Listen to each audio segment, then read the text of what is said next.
Hello friends.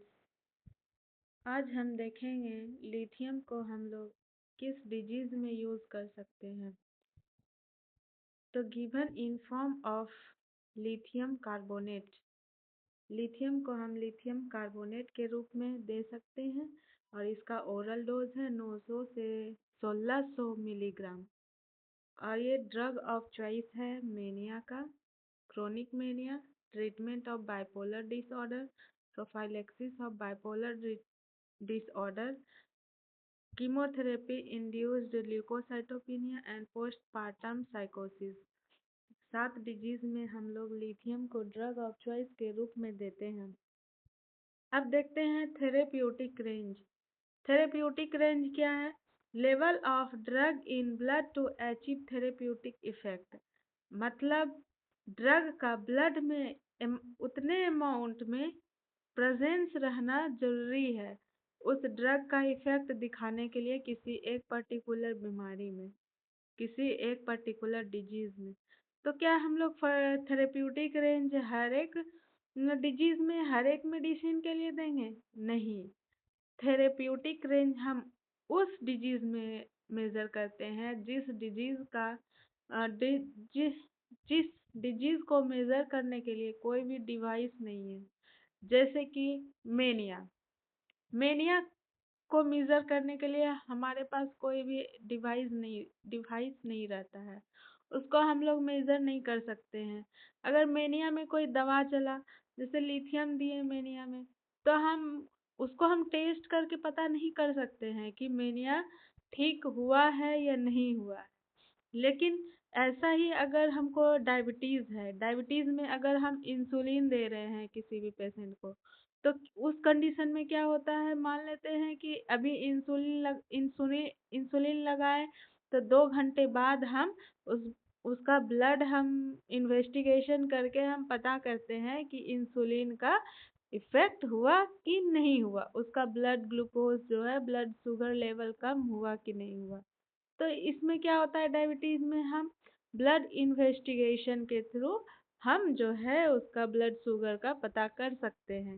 ठीक है, जैसे कि बीपी हुआ, किसी का बीपी बढ़ गया, उसमें हम अगर कि कोई मेडिसिन दिए, अल्प्रेक्स दिए, अगर हम टेल्मा दिए, ठीक है, अम्लो दिए, ये सब दिए बीपी में, तो अब उसके बाद क्या करेंगे, बीपी को मेजर करने के लिए हम बीपी मशीन का यूज़ करते हैं। जैसे ही हम बीपी का दवा देंगे पेशेंट के, थोड़ा देर के बाद अगर हम बीपी मशीन से उसका बीपी मेजर करेंगे, तो उसका हम मेजर कर सकते हैं कि दवा अपना इफेक्ट दिखाया या नहीं दिखाया। उसी तरह मेनिया में क्या होता है, मेनिया का कोई भी डिवाइस नहीं है, उसका ब्लड इन्वेस्टिगेशन से भी पता नहीं चलता है कि ड्रग मेनिया में इफेक्ट दिखा रहा है या नहीं।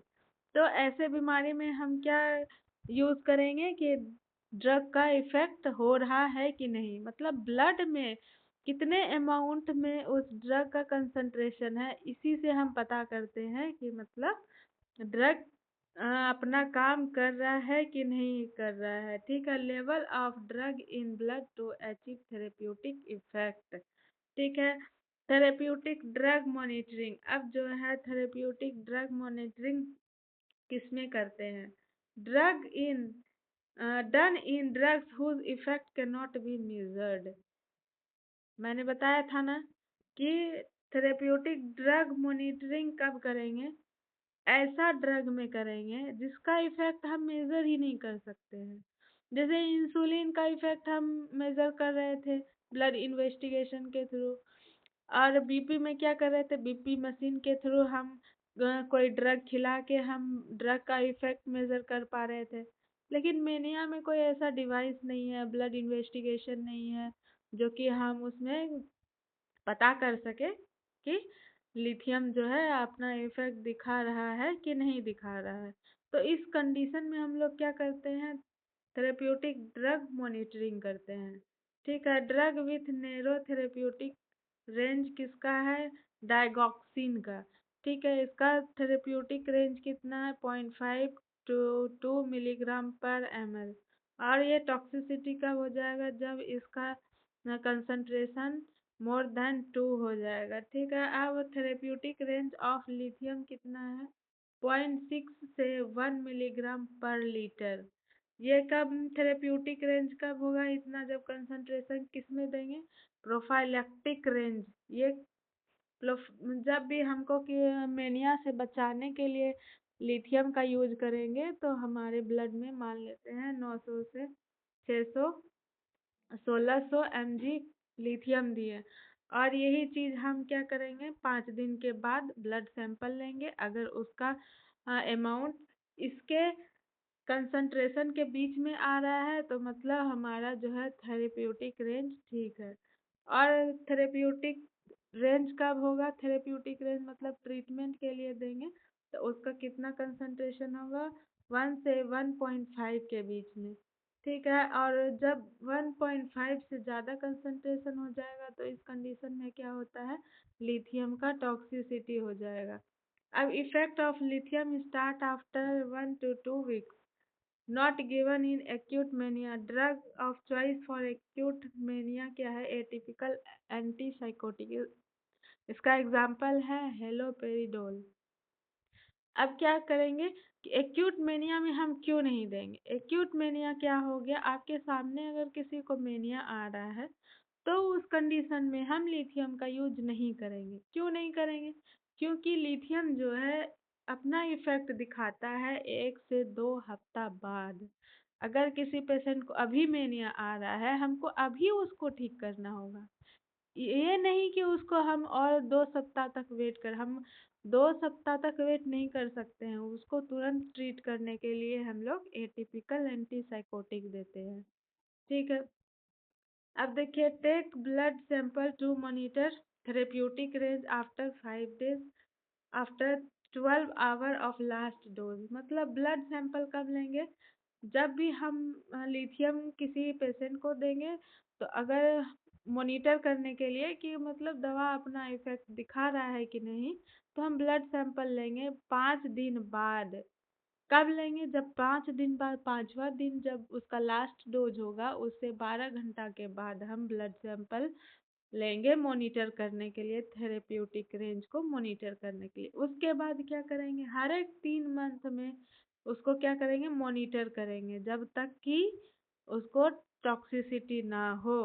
ठीक है, साइड इफेक्ट ऑफ लिथियम क्या है, साइड इफेक्ट में क्या क्या हो गया, इसका निमोनिक से याद रखेंगे, लिथियम लिथियम ल्यूकोसाइट इंक्रीज। इसमें क्या हो जाएगा, ल्यूकोसाइट इंक्रीज हो जाएगा, ट्रिमर्स आएगा, हाइपोथायरॉयडिज्म होगा। क्यों, क्योंकि जो है लिथियम जो है टीएसएच के रिसेप्टर को जाके बाइंड करता है, उसको ब्लॉक करता है। जब टीएसएच के रिसेप्टर को ब्लॉक कर देगा तो हमारे पिट्यूटरी ग्लैंड से जो टीएसएच आके थायराइड पे जाएगा बाइंड करने के लिए, तो वहाँ पे उसको स्पेस नहीं दिखेगा। जो स्पेस नहीं दिखेगा तो टीएसएच थायराइड ग्लैंड पे बाइंड नहीं कर पाएगा, तो T3 और T4 हार्मोन का सिक्रेशन नहीं होगा, तो क्या हो जाएगा, इन दोनों हार्मोन का डिफिशियंसी हो जाएगी और क्या हो जाएगा, हाइपोथायरॉयडिज्म। ठीक है, और ये क्या है, इंक्रीज यूरिन। इसमें जब यूरिनेशन ज़्यादा हो जाएगा तो क्या होगा, पॉलीडिप्सिया होगा। पॉलीडिप्सिया होगा तो पॉलीडिप्सिया में क्या हो जाएगा, इंक्रीज क्या करेंगे, क्या ये पॉलीडिप्सिया के मैनेजमेंट के लिए हम लोग क्या करेंगे, फ्लूइड इनटेक को बढ़ा देंगे। अब मदर्स मदर्स में नहीं देंगे, इसमें प्रेग्नेंट मदर को लिथियम कभी नहीं देंगे। क्यों नहीं देंगे, क्योंकि ये जो है एब्स्टीन एनोमली करता है। एब्स्टीन एनोमली क्या है, वो ट्राइकस्पिड वाल्व एट्रेसिया है। वो क्या करेगा, बच्चे में जाके ट्राइकस्पिड वाल्व एट्रेसिया काउज कर देगा। ठीक है, most common side effect of lithium is nausea and vomiting है। मोस्ट कॉमन एडवर्स इफेक्ट क्या है लिथियम का, ट्रिमर्स। ठीक है, अब आगे देखते हैं मॉनिटरिंग ऑफ लिथियम। लिथियम का मॉनिटरिंग करेंगे तो कब, लिथियम का मॉनिटरिंग विथ लिथियम, जब भी हम लिथियम देंगे तो उस कंडीशन में हम क्या क्या मॉनिटर करेंगे, इसका हम ध्यान रखेंगे कि क्या क्या हमको करना है। तो सबसे पहले हम लोग लिथियम का ये सोडियम का लेवल देखेंगे कि कितना है। सोडियम क्या करेगा, पीसीटी ट्रीट करता है लिथियम को ना सोडियम की तरह। क्यों? क्योंकि लिथियम पे भी +1 चार्ज है और सोडियम पे भी +1 चार्ज है। तो ये पीसीटी प्रॉक्सिमल कन्वोल्यूटेड ट्यूब्यूल ये किडनी का पार्ट है, लूप ऑफ हेनले का पार्ट है। तो ये पीसीटी क्या करेगा, लिथियम को ये क्या करेगा, बाय मिस्टेक सोडियम मानेगा। तो क्या करेगा ये, so hyponatremia leads to lithium toxicity. हमारे बॉडी में जब भी सोडियम का कमी होगा, हाइपोनेट्रीमिया होगा, तो ये क्या करेगा पीसीटी, लिथियम को सोडियम के जैसा ट्रीट करेगा और लिथियम को वो किडनी से रीअब्जॉर्ब करने लगेगा। उसके कारण क्या हो जाएगा, जब बहुत सारा लिथियम हमारे बॉडी में रीअब्जॉर्ब हो जाएगा तो लिथियम का क्या हो जाएगा, टॉक्सिसिटी हो जाएगा। With lithium prevent chances of hyponatraemia. मतलब जब भी हम लिथियम देंगे तो उसमें हम हमेशा ध्यान रखेंगे कि पेशेंट को जो है हाइपोनेट्रीमिया ना हो। ठीक है। तो हाइपोनेट्रीमिया किसके कारण हो सकता है, डायूरेटिक्स के कारण। तो जब भी लिथियम चलेगा उस समय हम लोग डायूरेटिक्स नहीं देंगे। या फिर फास्टिंग में भी क्या होता है, लिथियम का लॉस होता है, तो हम लिथियम जब भी देंगे तो उस कंडीशन में हम लोग फास्टिंग करने से मना करेंगे। ठीक है। और क्या करेंगे, लिथियम किडनी से एक्सक्रीट होता है, तो हम लोग क्या करेंगे, उसको बाहर निकालने के लिए फ्लूइड इनटेक को बढ़ा देंगे ताकि पानी के साथ साथ लिथियम इजीली यूरिन के थ्रू बाहर आ जाए। उसके बाद क्या करेंगे, अवॉइड सनलाइट। सनलाइट में जाने से हम लोग मना करेंगे, अवॉइड करेंगे। क्यों? क्योंकि स्वेट से भी हमारे स्वेट से भी क्या होता है, सोडियम का एक्सक्रीशन होता है। ठीक है। अब मॉनिटर क्या करेंगे, थायराइड फंक्शन टेस्ट। क्यों करेंगे थायराइड फंक्शन टेस्ट? क्योंकि अगर लिथियम जो है टीएसएच के रिसेप्टर पे जाके बाइंड करता है और उस कंडीशन में क्या हो जाता है, हाइपोथायराइडिज्म। इसीलिए हम लोग टीएफटी करेंगे पहले। अगर जिसको हाइपोथायराइडिज्म ऑलरेडी है उसको हम लोग कभी नहीं लिथियम देंगे। उसके बाद आरएफटी कराएंगे। अगर रीनल फेल्योर है तो उसमें लिथियम नहीं देंगे। Lithium is excreted by kidney. ECG करेंगे। क्यों करेंगे? क्योंकि हाइपोनेट्रीमिया के कारण क्या हो जाता है, इन्वर्जन ऑफ टी वेव हो जाता है। अगर इन्वर्जन ऑफ टी वेव आ रहा है तो हम लोग समझेंगे कि हाइपोनेट्रीमिया है, और हाइपोनेट्रीमिया है तो क्या हो जाएगा, लिथियम की टॉक्सिसिटी। इसीलिए ईसीजी करना जरूरी रहता है, इम्पोर्टेंट है। ठीक है। हाइपोथायरॉयडिज्म, हाइपोथायराइडिज्म तो सुना होगा, होता है कि एडल्ट में भी होता है और चिल्ड्रन में भी होता है। तो चिल्ड्रन में जो होता है हाइपोथायराइडिज्म, वो किसके कारण होता है, आयोडीन की कमी के कारण होता है, और इसको हम लोग क्या बोलते हैं, क्रिटिनिज्म बोलते हैं। ठीक है। जब एडल्ट में क्या हो जाएगा हाइपोथायराइडिज्म, तो उसको हम लोग क्या बोलेंगे, मिक्स इडिमा। ये किसके कारण होता है, लिथियम के ट्रीटमेंट के कारण होता है। ठीक है। अभी हमने जो ऊपर पढ़ा था कि लिथियम जाके टीएसएच रिसेप्टर पे जाके बाइंड करेगा, उसके कारण क्या हो जाएगा, हाइपोथायराइडिज्म, और इसको हम एडल्ट में क्या बोलते हैं, मिक्स इडिमा। अब देखते हैं डायबिटीज इंसिपिडस। डायबिटीज इंसिपिडस जो है दो टाइप का होता है, एक होता है क्रेनियोजेनिक और दूसरा होता है नेफ्रोजेनिक। क्रेनियोजेनिक में क्या होता है कि हेड इंजुरी के कारण पोस्टीरियर पिट्यूटरी में जाके इंजरी हो जाता है। जब भी हेड इंजुरी होगा, पोस्टीरियर पिट्यूटरी में इंजुरी होगा, तो क्या हो जाएगा, एडीएच हार्मोन का सिक्रेशन नहीं हो पाएगा। एडीएच क्या करता है, वाटर के रीअब्जॉर्प्शन में हेल्प करता है। कहाँ पे इसका रिसेप्टर रहता है, कलेक्टिंग डक्ट में। तो कलेक्टिंग डक्ट में एडीएच क्या करेगा, वाटर का रीअब्जॉर्प्शन करता है। तो एडीएच ही नहीं रहेगा तो वाटर का रीअब्जॉर्प्शन नहीं होगा। वाटर का रीअब्जॉर्प्शन नहीं होगा तो क्या हो जाएगा, पॉलीयूरिया हो जाएगा। तो डायबिटीज इंसिपिडस में क्या होता है, पॉलीयूरिया। ठीक है। और एक दूसरा रीजन है नेफ्रोजेनिक टाइप है। नेफ्रोजेनिक को टाइप 2 डायबिटीज इंसिपिडस बोलते हैं। ये किसके कारण होता है, लिथियम के ट्रीटमेंट के कारण होता है। ये क्या करता है, लिथियम ब्लॉक करता है एडीएच रिसेप्टर को। कहाँ पे ये एडीएच रिसेप्टर रहता है, कलेक्टिंग डक्ट पे। तो ये क्या करेगा, एडीएच रिसेप्टर पे जाके लिथियम बाइंड कर जाएगा, तो जब भी हमारे पिट्यूटरी ग्लैंड एडीएच को सिक्रीट करेगा तो वह जाएगा कलेक्टिंग डक्ट के पास, लेकिन वहाँ पे उसका रिसेप्टर पहले से बिजी रहता है, वो खाली नहीं रहता है, तो वहाँ पे एडीएच अपने रिसेप्टर पे बाइंड नहीं कर पाएगा और वाटर को रीअब्सॉर्ब नहीं कर पाएगा, और उसके कारण क्या हो जाएगा, अधिक मात्रा में यूरिनेशन होगा। तो इसको क्या बोलेंगे, पॉलीयूरिया। तो इस कंडीशन में क्या होता है, एडीएच का अमाउंट जो है वो नॉर्मल रहता है, लेकिन फिर भी क्या होता है, पॉलीयूरिया होता है। क्यों होता है, क्योंकि लिथियम जो है एडीएच के रिसेप्टर पे जाके बाइंड कर जाता है। ठीक है, अब इसका क्या है ट्रीटमेंट, क्रेनियोजेनिक में, क्रेनियोजेनिक में देंगे डेस्मोप्रेसिव, क्योंकि ये जो है एक वेसो कॉन्स्ट्रिक्टर है, वेसो कॉन्स्ट्रिक्टर है, तो इसमें क्या हो जाएगा, थोड़ा सा वाटर का रिएब्जॉर्प्शन होगा। वैसे एडीएच, एडीएच क्या है, एक एडीएच एक वेसोप्रेसिव वेसोप्रेसिव हार्मोन है। तो हमारे बॉडी में जो भी वेसोप्रेसिव बनता है तो उसको वेसोप्रेसिव बोलते हैं, और अगर हमारे आउटसाइड बॉडी से लेंगे तो वो क्या बनेगा, डेस्मोप्रेसिव बोलते हैं। तो एडीएच एक वेसोप्रेसिव है, तो उसी के टाइप में मेडिसिन देंगे, डेस्मोप्रेसिव। ठीक है, अब इसमें क्या करेंगे, नेफ्रोजेनिक का ट्रीटमेंट में सबसे पहले तो हम लोग लिथियम को स्टॉप करेंगे, और इसका ड्रग ऑफ चॉइस है अमाइलोराइड। SIADH क्या है, सिंड्रोम इन एप्रोप्रिएट एडीएच।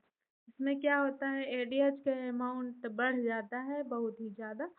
इसका बढ़ने के कारण क्या हो जाएगा, वाटर का रीअब्जॉर्प्शन ज़्यादा हो जाएगा, वाटर का रीअब्जॉर्प्शन ज़्यादा होगा। तो मान लेते हैं कि 1 गिलास पानी में अगर हम लोग 5 चम्मच नमक मिला रहे हैं, तो उसका कंसंट्रेशन हमें जितना, मतलब सोडियम का लेवल है वो तो उतना है, लेकिन अगर हम वही 5 गिलास पानी को, अगर नमक मिला हुआ 5 गिलास पानी को अगर हम एक पूरा ड्रम भर के पानी में अगर उस ग्लास को डाल दिया जाए, तो उस समय क्या हो जाएगा, सोडियम का कंसंट्रेशन बहुत ही कम हो जाएगा। उस कम होने के कंसंट्रेशन को क्या बोलते हैं, डाइल्यूशनल कंसंट्रेशन, हाई कम होना। ठीक है, तो इस कंडीशन में क्या हो जाएगा, डाइल्यूशनल हाइपोनेट्रीमिया। ठीक है, लिथियम टॉक्सिसिटी कितने टाइप के होते हैं, 2 टाइप का होता है, एक एक्यूट होता है, क्रोनिक होता है। एक्यूट में क्या होगा, जीआई सिम्टम्स आएगा, और क्रोनिक में सीएनएस सिम्टम आएगा। क्रोनिक में क्या करेगा, सीएनएस डैमेज करेगा, हार्ट डैमेज करेगा, और किडनी डैमेज करेगा। एक्यूट में जीआई सिम्टम्स आएगा, तो जीआई सिम्टम्स में क्या है, नोजिया एंड वोमिटिंग होगा, डायरिया होगा, एब्डोमिनल पेन होगा, यूरिन आउटपुट इंक्रीज होगा। ठीक है, आप देखते हैं क्रेनिया क्रोनिक में क्या हो जाएगा, सेंट्रल नर्वस सिस्टम डैमेज होगा, और उसके कारण क्या आएगा, सीजर आएगा, ट्रीमर्स आएगा, एटेक्सिया आएगा, और क्या हो जाएगा, हेल्यूसिनेशन भी होगा।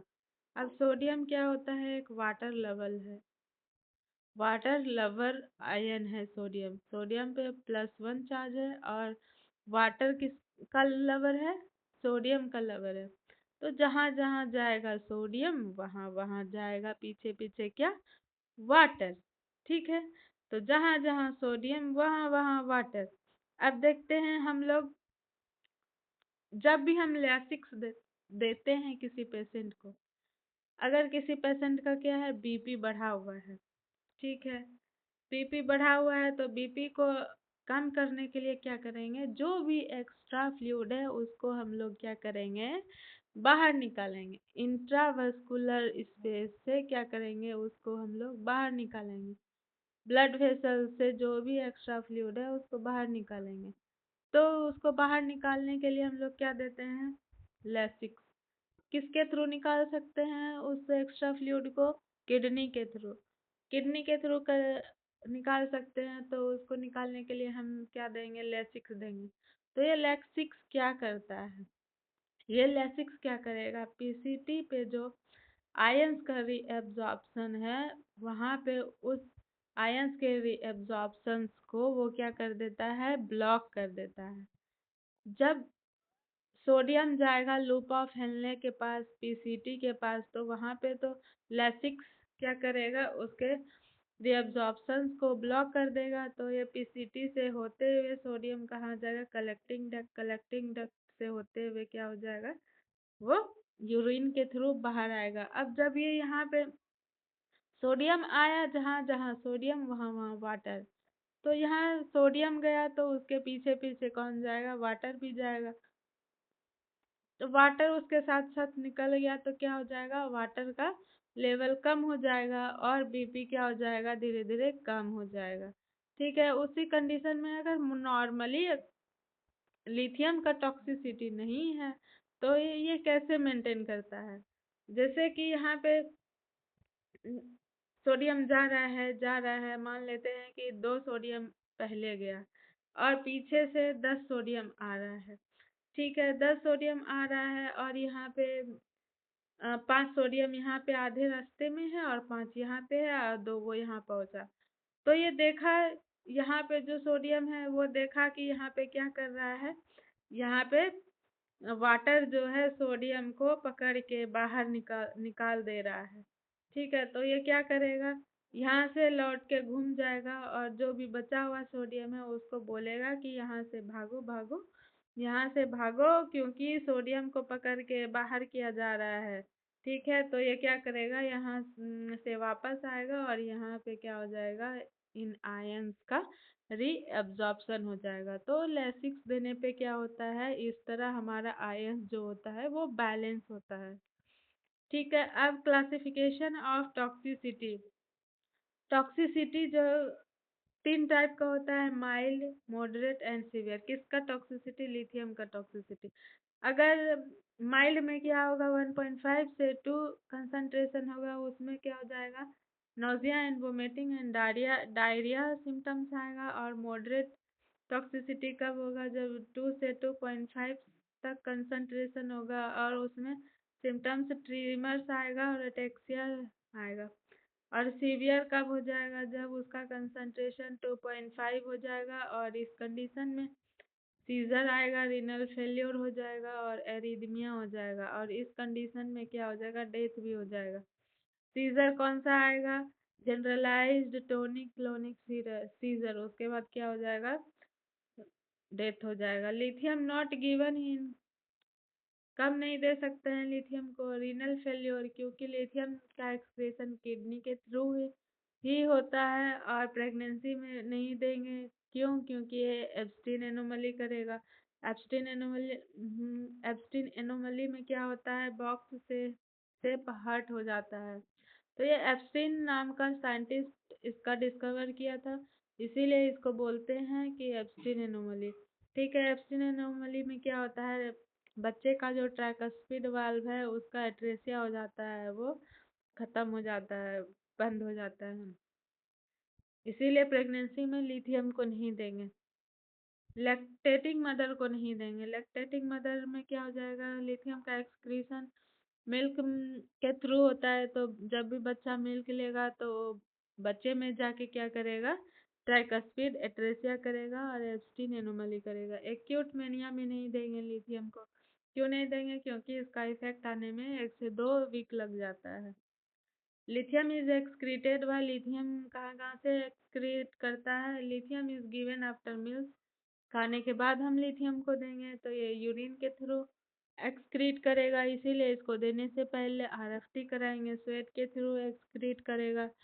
तो ये क्या हो जाएगा, स्किन में सोरेसिस होगा, इसके कारण ब्रेस्ट मिल्क से एक्सक्रीट करेगा, सलाइवा से करेगा, सलाइवा से जब करेगा तो क्या हो जाएगा, मेटालिक टेस्ट आएगा और उसी मेटालिक टेस्ट को मतलब मैनेज करने के लिए हम लोग सिट्रस फ्रूट देते हैं, उसके बाद सीमन से भी इसका एक्सक्रीशन होगा। Lithium can damage every organ except liver, lithium जो है एल फोर लिथियम लिथियम जो है सारे ऑर्गन को डैमेज करेगा, सिर्फ लीवर को छोड़ के। ट्रीटमेंट ऑफ लीवर टॉक्सिसिटी, जब लिथियम का टॉक्सिसिटी हो जाएगा तो हम इसका ट्रीटमेंट कैसे करेंगे, जब भी लिथियम का टॉक्सिसिटी 4 घंटा से पहले का हो तो उसमें क्या देंगे, ओरल एंटीडोट देंगे, एसपीएस। सोडियम पॉलीइथेनॉल सल्फोनेट (SPS) देंगे जब भी 4 घंटे से पहले का टॉक्सिसिटी हो तब। अगर 4 घंटे के बाद का टॉक्सिसिटी हो तो बेस्ट मैनेजमेंट हीमोडायलिसिस होगा। ठीक है, हीमोडायलिसिस किस में हो जाएगा? 4 घंटे से ज़्यादा जब हो, और नहीं, थेरेप्यूटिक रेंज 4 से ज़्यादा हो और 4 घंटे से ज़्यादा। और रीनल फेल्योर में भी हीमोडायलिसिस बेस्ट है। प्रायोरिटी मैनेजमेंट हो जाएगा, आईवी फ्लूइड देंगे, एनएस। आईवी फ्लूइड में एनएस देंगे। जब सोडियम का अमाउंट ज़्यादा हो जाएगा तो ऑटोमेटिकली लिथियम जो है यूरिन के थ्रू बाहर आ जाएगा। ठीक है, अब देखते हैं therapeutic range with lithium. Blood sample for therapeutic range is taken 12 hours after last dose। Blood sample लेंगे हम थेरेप्यूटिक रेंज का पता करने के लिए। कब लेंगे? तो 12 hours after last dose. Last dose कब का है? 5 days after starting lithium treatment. 5 days जब भी हम लिथियम देंगे तो उसका 5 डेज के बाद, आफ्टर 5 डेज लास्ट डोज के 12 आवर के बाद हम कोई भी ब्लड सैंपल लेंगे उसके थेरेप्यूटिक रेंज के मॉनिटर करने के लिए। थेरेपिक रेंज को मॉनिटर करने के लिए 5 डेज के बाद लेंगे, लास्ट डोज के 12 घंटे के बाद। Blood sample taken every 3 months unless there is toxicity. Blood sample हम हर एक मंथ में लेंगे। इसके बाद क्या करेंगे? हर एक 3 मंथ के बाद ब्लड सैंपल लेंगे जब तक कि बीच में टॉक्सिसिटी ना हो। अब देखते हैं anti epileptic drug, anti epileptic drug, इसको एंटी सीजर ड्रग भी बोलते हैं, एंटी कन्वर्जेंट भी बोलते हैं। अब इसको इपिलेप्टिक जो है एक बीमारी है जिसमें क्या होता है, बार बार सीजर आता है। सीजर क्या है? हाइपर एक्टिविटी ऑफ ब्रेन है। ब्रेन है, सीजर में क्या होता है? कन्वर्जन है। कन्वर्जन में क्या होता है? जर्की मूवमेंट ऑफ बॉडी होता है। ठीक है, सीजर कितना टाइप का होता है? 2 टाइप के सीजर है, एक जनरलाइज्ड सीजर और एक पार्शियल सीजर। जनरलाइज्ड सीजर में क्या हो जाएगा? होल बॉडी का मसल्स कॉन्ट्रैक्ट करेगा एक ही साथ, जनरलाइज्ड मसल कॉन्ट्रैक्शन होगा। और पार्शियल में क्या हो जाएगा? लिमिटेड मसल का कॉन्ट्रैक्शन हो जाएगा। लॉस ऑफ कॉन्शियसनेस किस में हो जाएगा? जनरलाइज्ड सीजर में। और पार्शियल सीजर में लॉस ऑफ कॉन्शियसनेस नहीं होता है, टंग बाइट होगा जनरलाइज्ड में, पार्शियल में नहीं होगा। इनवॉलेंट्री यूरिनेशन एंड डेफिकेशन ये तो जनरलाइज्ड में होगा और ये पार्शियल में भी हो सकता है। अब मैकेनिज्म देखते हैं कि कैसे ब्रेन का एक्टिविटी बढ़ता है और घटता है। ठीक है, इंक्रीज होता है और डिक्रीज होता है। हमारे बॉडी में जितने भी सेल्स हैं उसमें क्या होता है कि सेल्स के अंदर अगर पॉजिटिव आयन जाएगा तो क्या हो जाएगा? उसका एक्टिविटी इंक्रीज होगा। अगर नेगेटिव आयन जाएगा तो उसका एक्टिविटी क्या हो जाएगा? डिक्रीज हो जाएगा। उसी तरह हमारे ब्रेन का सेल है जिसमें पॉजिटिव आयन क्या करेगा? एक्टिव ब्रेन में जो सेल है उसके एक्टिविटी को इंक्रीज करेगा और निगेटिव आयन क्या करेगा? उस सेल के एक्टिविटी को डिक्रीज करेगा। तो पॉजिटिव आयन में सोडियम, पोटासियम और कैल्शियम आएगा और क्या हो जाएगा? निगेटिव आयन में क्लोराइड आयन है। अब क्या करेंगे कि हमारे सीजन में तो ब्रेन का जो एक्टिविटी है वो तो बहुत ज़्यादा ही बढ़ा हुआ रहता है, तो उसको हम लोग घटा सकते हैं। मतलब उसका ट्रीटमेंट हुआ कि उसके एक्टिविटी को कम करना। तो हम कम उसके एक्टिविटी को कैसे करेंगे? पॉजिटिव आयन को ब्रेन सेल्स में जाने से रोक सकते हैं, उससे भी हम ट्रीट कर सकते हैं। या फिर उस सेल्स में, ब्रेन के सेल्स में निगेटिव आयन का एंट्री करके। ठीक है, तो अब देखते हैं कि हम कौन कौन सा ड्रग यूज कर सकते हैं। तो पहला है सोडियम चैनल ब्लॉकर। ये क्या करेगा? हर एक सेल में सब आयंस का जो है चैनल रहता है। तो हम इस कंडीशन में क्या करेंगे, पॉजिटिव आयन का जो चैनल है सबको ब्लॉक करेंगे और नेगेटिव चैनल के आयन को ओपन करेंगे। तो पहले देखते हैं कि सोडियम चैनल ब्लॉकर है उसमें कौन कौन सा ड्रग है। पीसीटी है, फेनाइटोइन है, कार्बामेजेपाइन है, टोपिरामेट है। कैल्शियम चैनल ब्लॉकर में कौन कौन सा है, प्रीगावालिन है, गाबापेंटिन है और इथोसक्सीमाइड है। प्रीगावालिन, गाबापेंटिन है, इथोसक्सीमाइड है। और पोटेशियम चैनल ब्लॉकर में है रोटिगाविन। अब क्लोराइड चैनल ओपनर्स में है benzodiazepine and barbiturate. Drug which act by all, मतलब ये जितने मैकेनिज्म है positive channel blockers and negative channel openers में, वो चारों एक ही दवा क्या करेगा, काम करेगा। कौन सा है, वाल्प्रोएट और एक लेमोट्रेजिन है। Drug which act by all four mechanism, valproate and लेमोट्रेजिन।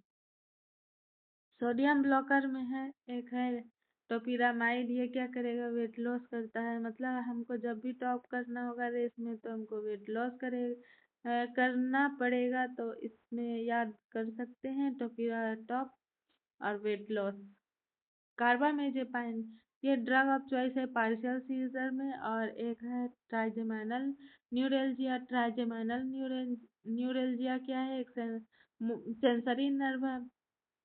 इसमें क्या होता है कि सिंगल कट लगने पे, कहीं पे भी सिंगल कट लगने पे फेस पे, पूरा फेस में पेन होने लगता है। क्यों होता है, क्योंकि ट्राइजेमिनल नर्व का जो है एक्टिविटी बहुत ही ज़्यादा बढ़ जाता है। तो उसके एक्टिविटी को कम करने के लिए हम क्या देंगे, कार्बामेजेपाइन देंगे। कार्बामेजेपाइन देंगे। पार्शियल सीजर में भी कार्बामेजेपाइन ड्रग ऑफ चॉइस है। Most common side effect of carbamazepine is a granulocytosis है। तो उसको क्या करेंगे, उसको देने से पहले WBC का मॉनिटरिंग करेंगे। अब देखते हैं प्रीगावालिन और गाबापेंटिन, वो क्या है, कैल्शियम चैनल ब्लॉकर है। ये इसका यूजेज क्या है, पेरिफेरल न्यूरोपैथी देंगे, पोस्ट डायबिटिक न्यूरेल्जिया में देंगे गाबालिन एंड गाबापेंटिन को। रेस्टलेस लेग सिंड्रोम में देंगे। पेनफुल मूवमेंट ऑफ लेग जब होगा तो क्या करेंगे, उसमें प्रीगाबालिन या फिर गाबापेंटिन देंगे। और ये कब देंगे, नाइट में देंगे। अब देखते हैं फेनाइटोइन। फेनाइटोइन का साइड इफेक्ट क्या है, हॉट मलिका, ये है mnemonic. Hot Malika, hot means hirsutism, hypertrophy of gums most common है। और ऑस्टियोमलेशिया हो जाएगा। ऑस्टियोमलेशिया क्यों होगा, क्योंकि फेनाटोइन विटामिन डी की एब्जॉर्प्शन को ब्लॉक करता है, उसके बाद रोकता है, इनहिबिट करता है। टेरेटोजन है फेनाटोइन, और टेरेटोजन मतलब खाए तो माँ नुकसान बच्चे को हो। M फॉर मेगालोब्लास्टिक एनीमिया होगा। A फॉर एरिथमिया होगा, इसमें हार्ट रेट इंक्रीज होगा तो उस कंडीशन में इसको बोलेंगे एरिथमिया। लिम्फ नोड का साइज इंक्रीज हो जाएगा। इंसुलिन कम हो जाएगा तो इसको कम नहीं देंगे। डायबिटीज में कभी नहीं देंगे, बिल्कुल नहीं देंगे फेनाटोइन को। विटामिन के नहीं देंगे। ये क्या करता है, फेनाटोइन को विटामिन के को डिक्रीज करता है तो इसको क्या करेंगे, ब्लीडिंग डिसऑर्डर में नहीं देंगे फेनाटोइन को। क्यों, क्योंकि विटामिन के जो है क्लॉट करने में हेल्प करता है, ब्लड को क्लॉट करने में हेल्प करता है। तो इसके कारण इसका साइड इफेक्ट क्या हो गया, एटेक्सिया भी हो गया। हेयर डिसऑर्डर देखते हैं अब। हेयर डिसऑर्डर में हाइपरट्राइकोसिस। हाइपरट्राइकोसिस क्या है, एक्सेसिव ग्रोथ ऑफ हेयर।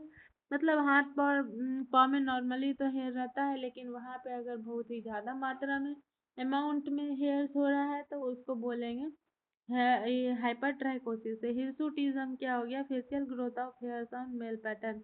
मतलब किसी भी फीमेल को अगर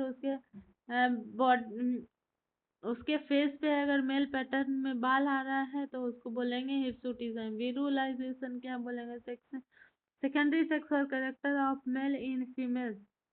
मतलब फीमेल में अगर सेकेंडरी सेक्सुअल फीमेल में अगर मेल का सेकेंडरी सेक्सुअल कैरेक्टर आ रहा है तो उसको क्या बोलेंगे? विरुलाइजेशन। विरुलाइजेशन का सिम्टम्स है बाल्डनेस, वो गंजा होते जाएगा, लो पिच वॉइस हो जाएगा लड़कों की तरह, क्लाइटोरोमिगैली होगा, फिर हिर्सुटिज्म। हिर्सुटिज्म एक क्या है? सिम्टम्स है। फेमिनाइजेशन क्या है? Secondary sexual character of female in male. मतलब जब मेल में अगर लड़कियों जैसा सिम्टम्स आने लगे, लड़कियों जैसा सेकेंडरी सेक्सुअल कैरेक्टर दिखने लगे तो उसको बोलते हैं फेमिनाइजेशन। अब बोन डिसऑर्डर देखते हैं, दो टाइप्स के होता है बोन डिसऑर्डर में। एक है ऑस्टियोपोरोसिस और दूसरा है ऑस्टियोमलेशिया। ऑस्टियोपोरोसिस में क्या होता है? Weakening of bone due to increase osteoclast activity, और ऑस्टियोमलेशिया है softening of bone due to vitamin D deficiency. अब बोन में क्या बोन को स्ट्रेंथ किससे मिलता है? एक तो ऑस्टियोइड से और दूसरा कैल्शियम से। जब ऑस्टियोइड क्या हो गया? एक छोटा छोटा सेल हो गया बोन में जो कि एक दूसरे से कनेक्ट करके क्या फॉर्म करता है? बोन का फॉर्मेशन करता है। तो ये क्या करेगा? बोन को स्ट्रेंथ देगा। स्टेरॉइड और कैल्शियम। तो स्टेरॉइड क्या करेगा? जब भी स्टेरॉइड कम होगा तो उसके कारण क्या हो जाएगा? ऑस्टियोपोरोसिस हो जाएगा, और कैल्शियम के कमी के कारण क्या हो जाएगा? सॉफ्टनिंग ऑफ बोन होगा, तो उसको क्या बोलेंगे? ऑस्टियोमलेशिया बोलेंगे। फेनाटोइन क्या करता है? विटामिन डी के एब्जॉर्प्शन को डिक्रीज करता है, तो उसके कारण क्या हो जाएगा? ऑस्टियोमलेशिया हो जाएगा। Hormones acting on bone.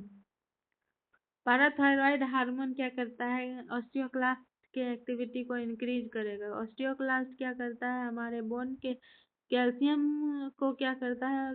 Bone से निकाल कर उसको बॉडी में डालता है, और क्या करेगा? बोन को धीरे धीरे वो डैमेज करेगा। एस्ट्रोजन टेस्टोस्टेरोन क्या करता है? ऑस्टियोक्लास्ट सेल जो है उसके एक्टिविटी को क्या करता है? ये डिक्रीज करता है। तो इसीलिए फीमेल में जब भी वो मेंस्ट्रुएशन पीरियड में रहती है तो उसका हड्डी स्ट्रांग रहता है, और जब उसका मेनोपॉज हो जाता है तो उसका धीरे धीरे बोन जो है वो फ्रेजाइल हो जाता है। ठीक, ये क्या करता है ऑस्टियोक्लास्ट? ये तो बताएं। अब देखिए कैल्सिटोनिन। कैल्सिटोनिन क्या करता है? ऑस्टियोब्लास्ट के एक्टिविटी को इंक्रीज करता है, और ऑस्टियोब्लास्ट क्या करेगा? कैल्शियम कैल्शियम को ब्लड से निकाल के कहाँ डालता है? वो बोन में डालता है। ठीक है, आप देखते हैं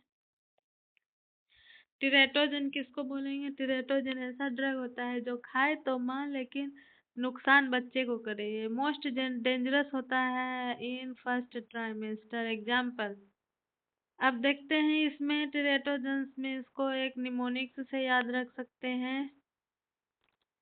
ये है वार में as soon as possible TT लगाओ।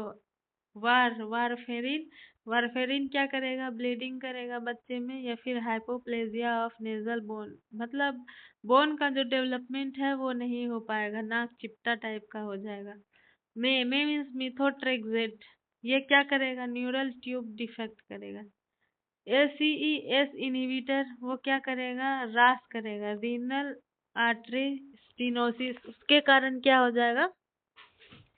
ओलिगो हाइड्रोमनियस।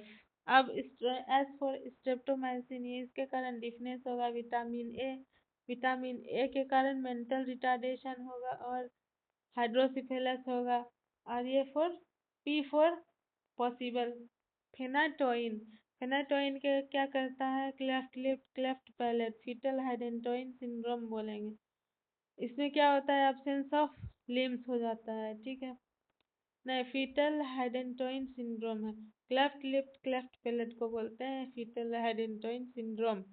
हाइडेंटोइन इसलिए बोलते हैं क्योंकि फेनाटोइन का दूसरा नाम हाइडेंटोइन है। और थैलिडोमाइड क्या करेगा? फैकोमेलिया करेगा। फैकोमेलिया क्या होता है? Absence of limb. लगाओ लिथियम। लिथियम क्या करेगा? Ebstein anomaly.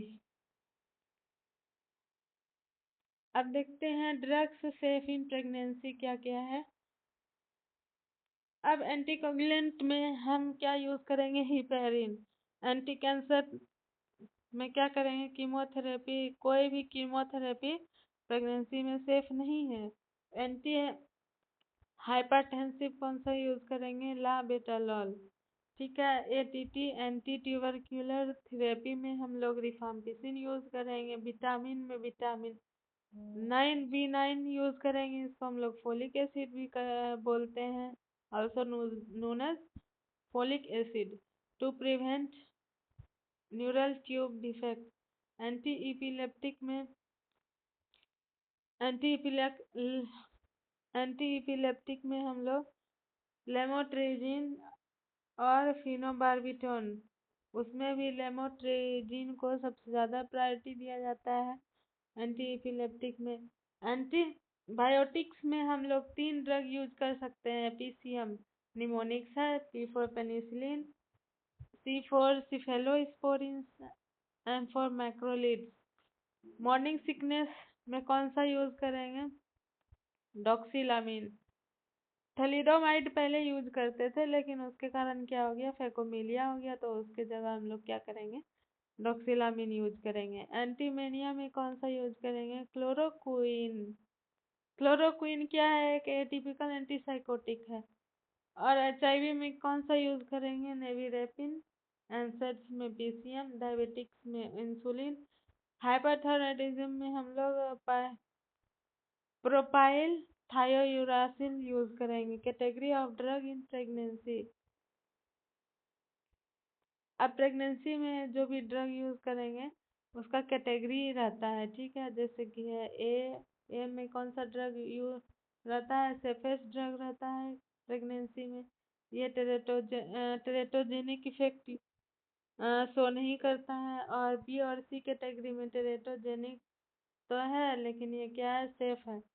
इसको जो है ह्यूमन पे अभी दिया नहीं गया है, ह्यूमन पे इसका प्रैक्टिकल नहीं किया गया है बी और सी ग्रुप के मेडिसिन को। डी जो है positive teratogenic effect in human, can be use in severe condition, example वालप्रोइड। D category का जो भी मेडिसिन है वो तो मतलब टेरेटोजन इफेक्ट करेगा ही करेगा, लेकिन इसको हम दे सकते हैं, कब दे सकते हैं, जब माँ मतलब कोई उसके जान का खतरा हो, इसको देने से उसका जान बच सके, तभी हम क्या देंगे, कैटेगरी डी के ड्रग्स को देंगे, जैसे कि वालप्रोइड।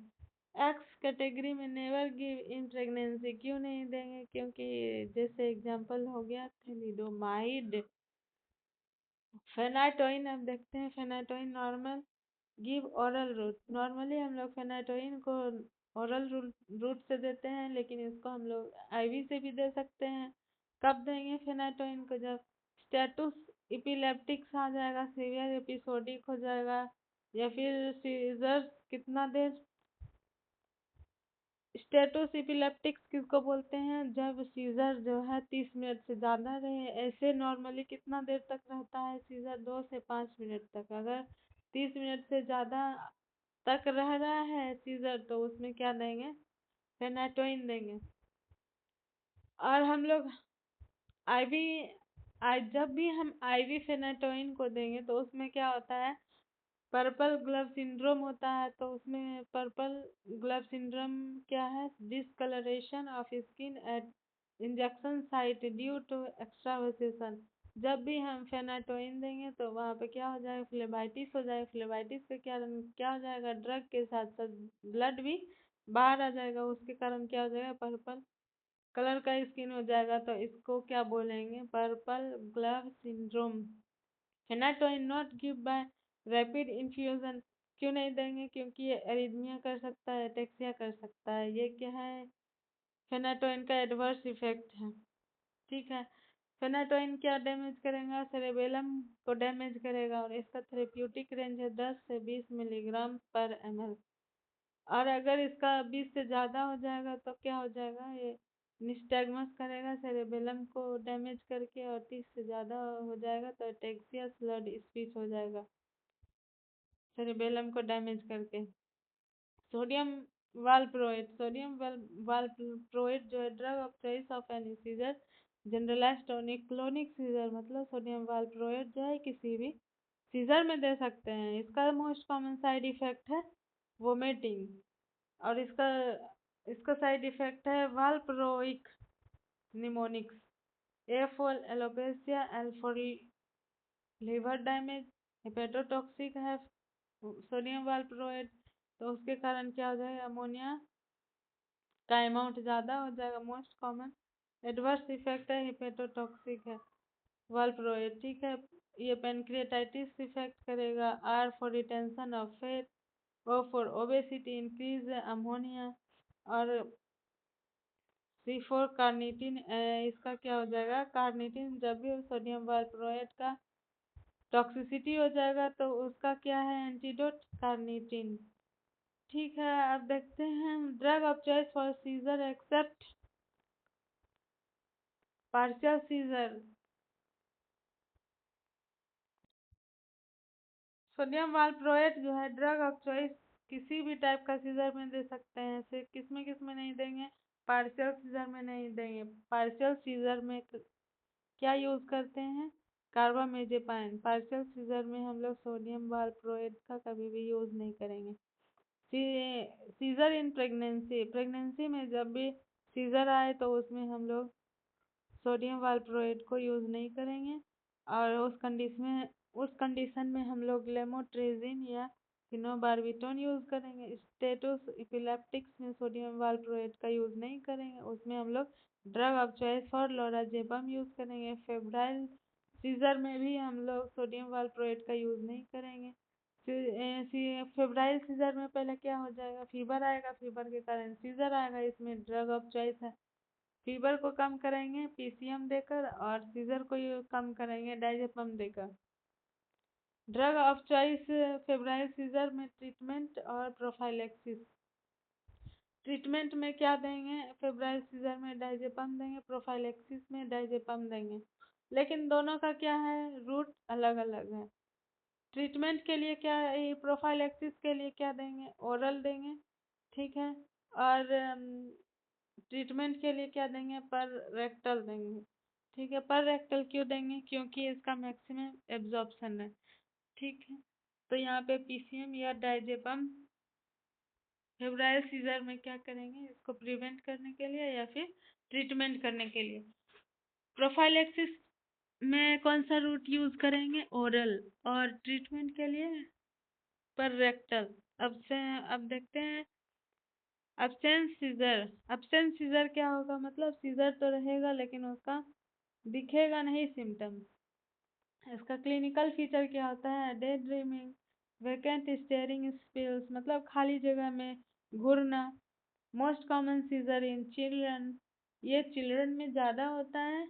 Absence seizure, drug of choice इसका आइथोसक्सिमाइड, ठीक है। सीएनएस डिप्रेशन क्या करेगा, ड्रग डिक्रीज ब्रेन एक्टिविटी, ऐसा ड्रग जो कि ब्रेन की एक्टिविटी को डिक्रीज करे। स्टेजेस ऑफ सीएनएस डिप्रेशन में स्टेजेस कितना है, अब देखते हैं। पहले तो सिडेशन है, first sedation, second हाइप्नोसिस, third anaesthesia, fourth comma, fifth death.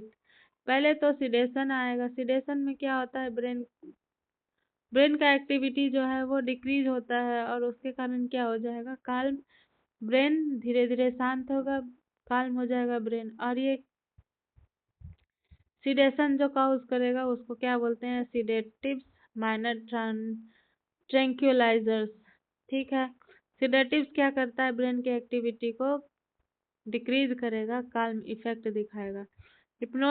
Hypnosis में जो ड्रग यूज होता है उसको बोलते हैं हिप्नोटिक्स, और ये क्या करता है, हिप्नोटिक्स इंड्यूस स्लीप, मतलब हमारा जब ब्रेन काल्म हो गया तो उसके बाद कौन सा स्टेज आता है, हिप्नोसिस। हिप्नोसिस में क्या होता है, स्लीप, नींद आ जाता है, ठीक है। उसके बाद का स्टेज है एनेस्थीसिया। एनेस्थीसिया में क्या हो जाएगा, लॉस ऑफ सेंसेशन। उसके बाद आ गया कोमा, कोमा के बाद डेथ, ठीक है। ये सारा जो है एंटी डिप्रेसेंट्स है, वो सब डोज पे डिपेंड करता है कि सिडेशन इफेक्ट लाना है तो सबसे कम डोज देंगे, हिप्नोसिस लाना है तो उससे ज़्यादा बढ़ा के देंगे, एनेस्थीसिया लाना है तो उससे ज़्यादा देंगे। डेथ लाना है तो उससे भी ज़्यादा देंगे। अब मैकेनिज्म देखते हैं इसका कि डिप्रेशन कैसे है, सियानस डिप्रेशन। अब देखते हैं ब्रेन का सेल है, ब्रेन का सेल में क्या है, क्लोरीन क्लोराइड चैनल है। क्लोराइड चैनल पर क्या है, कौन सा रिसेप्टर है, गाबा का रिसेप्टर है। गाबा क्या करता है, वो काल्म इफेक्ट प्रोड्यूस करता है। तो गाबा क्या करेगा, एक गेटमैन के जैसे वर्क करता है। ठीक है, गाबा के रिसेप्टर पे, तो वो क्या करेगा, ओपन करेगा क्लोराइड चैनल को। और क्लोराइड चैनल जब ओपन हो जाएगा तो क्या हो जाएगा, सारा क्लोराइड ब्रेन सेल के अंदर इंटर कर जाएगा और ब्रेन का एक्टिविटी क्या हो जाएगा, वो डिक्रीज हो जाएगा। अब एब्सेंस सीजर तो देखिए।